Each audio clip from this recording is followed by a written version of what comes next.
तो ये जीनियस का अंतर है कि वो खुद के एग्जाम को जानता है कि मेरा एग्जाम चाहता क्या है। जो जीनियस बच्चा होता है उसे short term long term goal दोनों पता होते हैं। जो नॉर्मल हार्ड वर्कर बच्चा होता है उसे सिर्फ और सिर्फ लॉन्ग टर्म गोल पता होता है। मोटिवेट करूंगा आप आधे घंटे में आपके आंखों में खून उतार दूंगा, पर उसे सिलेक्शन नहीं होगा। कई बार बच्चे आते हैं मुझसे कि सर मेरी ना फिजिक्स वीक है। मैंने कहा भाई क्यों वीक है? कि सर उसमें सबसे कम नंबर आते हैं। मैं आपको एक डेटा देता हूं, आपको मेरी बात समझ में आ जाएगी। मान लो एक बच्चा है जिस 100 बच्चे टेस्ट दे रहे हैं, अरे समझ पाओगे क्या? अरे आज ये दिमाग चलाओगे क्या? यस और नो? मान लीजिए एक बच्चा है जिसके फिजिक्स में नंबर आए 100 में से 40, कितने आए? और 100 ही बच्चे थे और 100 में से उसकी रैंक आई मान लीजिए 52। याद रखना, मैं मन से बोल रहा हूं डेटा, तुम्हें याद रखना है, ठीक है? कितनी रैंक आई?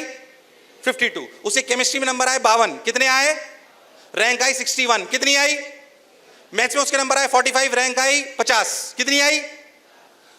सबसे नंबर कम किसमें? किसमें? फिजिक्स में। क्या फिजिक्स में 40 ही नंबर थे? बच्चे को लगता है उसे सबसे वीक फिजिक्स है। उससे पूछो तेरा सबसे वीक सब्जेक्ट कौन सा? बोलता है सर फिजिक्स, क्योंकि नंबर कम आए। अरे रैंक सबसे कम किसमें आई वो देखो, सबसे ज्यादा किसमें आई वो देखो। क्या उसके भले 52 नंबर थे केमिस्ट्री में, पर क्या रैंक 62 थी? उसका सबसे वीक सब्जेक्ट केमिस्ट्री है। मेरा कौन सा वीक सब्जेक्ट है ये नंबर से जजमेंट बोर्ड के लिए होता है। मेरा कौन सा वीक सब्जेक्ट है ये जजमेंट जेई में रैंक से होता है। क्या मैंने लॉजिकल बात बोली है? क्या रवानी है? यस और नो? अरे यस और नो? तो अगर तुझे तेरा कौन सा सब्जेक्ट वीक है जज कैसे करेगा? नंबर से कि रैंक से? क्योंकि रैंक से ही कॉलेज मिलने वाला है भाई साहब। किससे कॉलेज मिलेगा?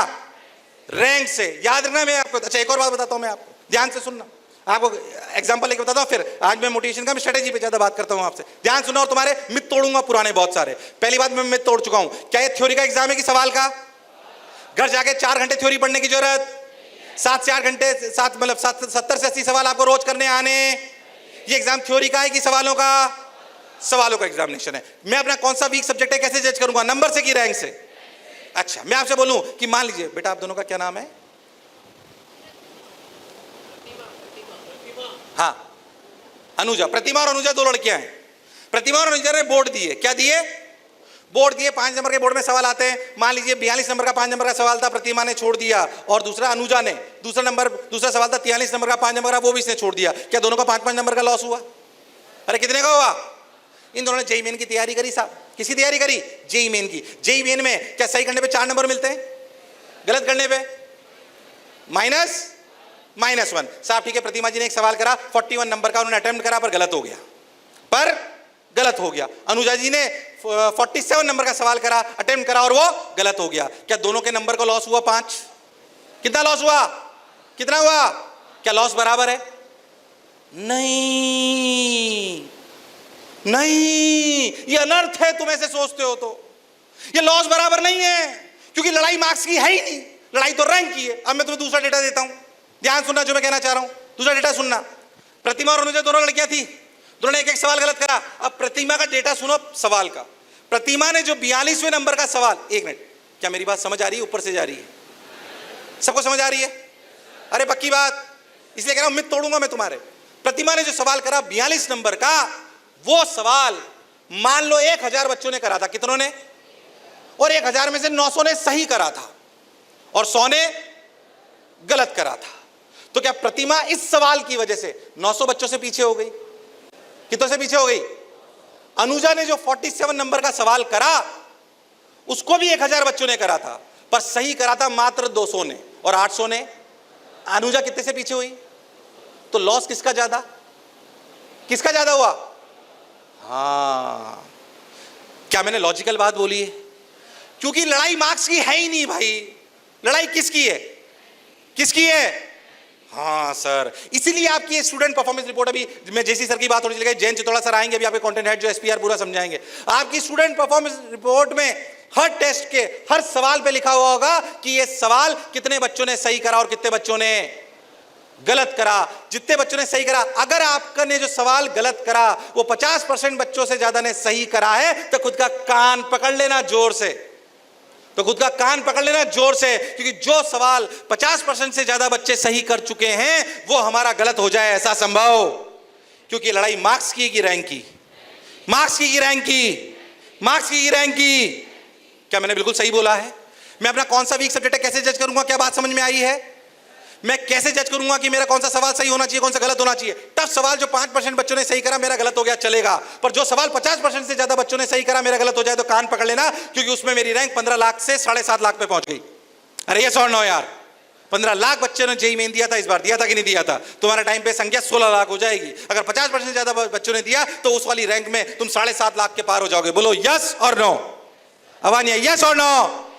तो ये जीनियस का अंतर है कि वो खुद के एग्जाम को जानता है कि मेरा एग्जाम चाहता क्या है, और जो नॉर्मल हार्ड वर्कर है वो वैसे ही पढ़ता रहता है जैसे उसे पढ़ना है। जो जीनियस बच्चा होता है उसे short term long term goal clear होते हैं, उसे short term long term goal clear होते हैं कि शॉर्ट टर्म गोल कि आज और कल में मैं 140 सवाल निपटाऊंगा इन चैप्टर के, ये शॉर्ट टर्म गोल है। मैं आपसे पूछूं आप सबका गोल क्या है, तो लॉन्ग टर्म गोल तो सबको पता है कि जेईई 2026, यस और नो? अरे तो सबका गोल है, कल का क्या गोल है बताइए? जो जीनियस बच्चा होता है उसे short term long term goal दोनों पता होते हैं। जो नॉर्मल हार्ड वर्कर बच्चा होता है उसे सिर्फ और सिर्फ लॉन्ग टर्म गोल पता होता है। क्या मेरी बात क्लियर है? क्या दोनों अंतर समझ में आए जीनियस और हार्ड वर्कर में? यस और नो? अरे आवाज नहीं आ रही, यस और नो? हाँ सर। तीसरा अंतर जो मैं आपको कहना चाहता हूं, जो जीनियस बच्चा होता है वो इंट्रोस्पेक्ट करता है। मैं आपको फिर से एक एग्जांपल लेके आपको समझाता हूं, ध्यान से सुनना।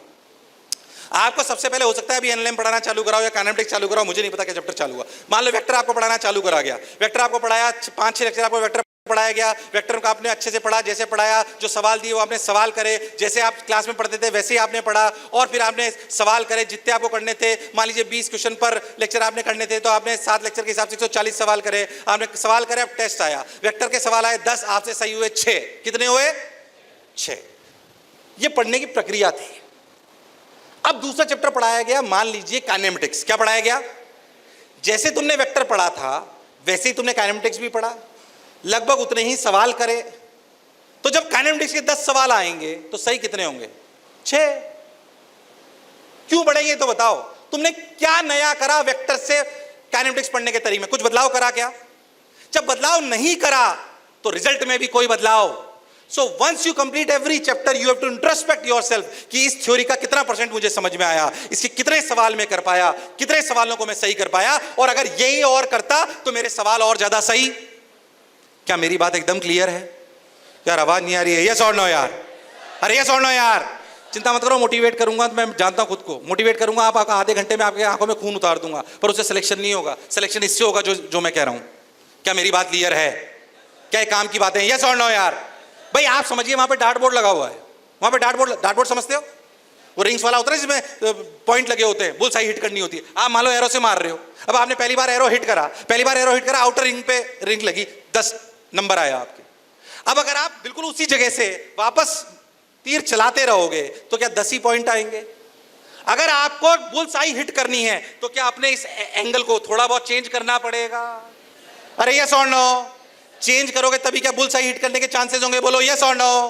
तो हर चैप्टर के बाद इंट्रोस्पेक्ट करिए कि मैं क्या गड़बड़ जो गड़बड़ कर रहा हो उसको बदलाव करिए, और बदलाव करके अगले चैप्टर में फिर जुट जाइए। ईमानदारी से कह रहा हूं, अगर इंट्रोस्पेक्ट कर लिया, जो जीनियस बच्चा करता है, आत्मचिंतन करता है कि मैं कहां गड़बड़ कर रहा हूं, उसे पता होता है अपनी स्ट्रेंथ और वीकनेसेस। जो नॉर्मल बच्चा होता है उसे अपनी स्ट्रेंथ और वीकनेसेस पता नहीं होती, वो इंट्रोस्पेक्ट करता है। जीनियस बच्चा एक और काम करता है, वो खुद के स्टेटस को जानता है, वो जानता है कि मैं कहां पर हूं, और उसे पता होता है कि मैं क्या करूंगा तो मैं सुधर जाऊंगा। जो नॉर्मल हार्ड वर्कर होता है उसको खुद के बारे में पता नहीं होता, वो कंपेयर करता रहता है अपने दोस्तों से, वो कंपैरिजन वाली स्ट्रेटजी में चला जाता है। अच्छा मेरा दोस्त ये कर रहा है मैं भी कर लेता हूं, मेरा दोस्त ये कर रहा है मैं भी कर लेता हूं, उसने कैलकुलेशन की शीट करी मैं भी करूंगा। अरे उसकी कैलकुलेशन वीक थी इसलिए उसने करी, आपकी कैलकुलेशन वीक नहीं है तो फिर उसे करने की जरूरत। क्या मेरी बात क्लियर है? These are the major differences जो रियलिटी में होते हैं एक जीनियस और एक। क्या हम सब लोग जीनियस बनेंगे?